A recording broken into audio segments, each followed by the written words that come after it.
Lena bekuyingqophamlando yomcimbi lapho iNgonyama ihambe khona ezinyathelweni zikakhokho wayo iNgonyama uCetshwayo ngo-1882, owemukelwa iNdlovukazi yamaNgisi uQueen Victoria emva kweminyaka eyizi-2001, iNgonyama esakhothama uzwelithini kaBhekuzulu, yanyathela lapha-ke yemukelwa iNdlovukazi Elizabeth neNkosana uCharles manje osekuyingonyama uCharles III. Khathi yemukela le ndondo, indlulamithi yamakhosi ibuyisele izethameli emumva emlandweni wempi yamaNgisi noZulu eSandlwana.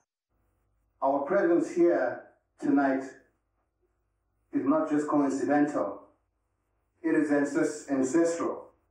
The Zulu kingdom and the British crown share a deep and complicated part.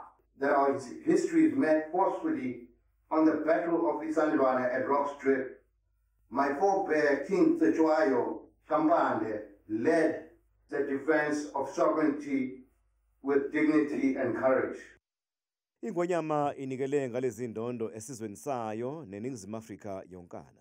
If I do accept this award tonight, it's not only for myself, but every mother in this house and every mother in KwaZulu-Natal carrying water on her head, for every child learning by candlelight, for every traditional leader defending land, culture, and the dignity of our people.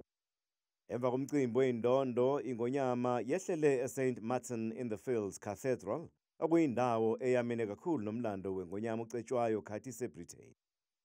Kubeke sekushintshwana-ke nangezipho okhona kuzo namahawu kanye nokunye.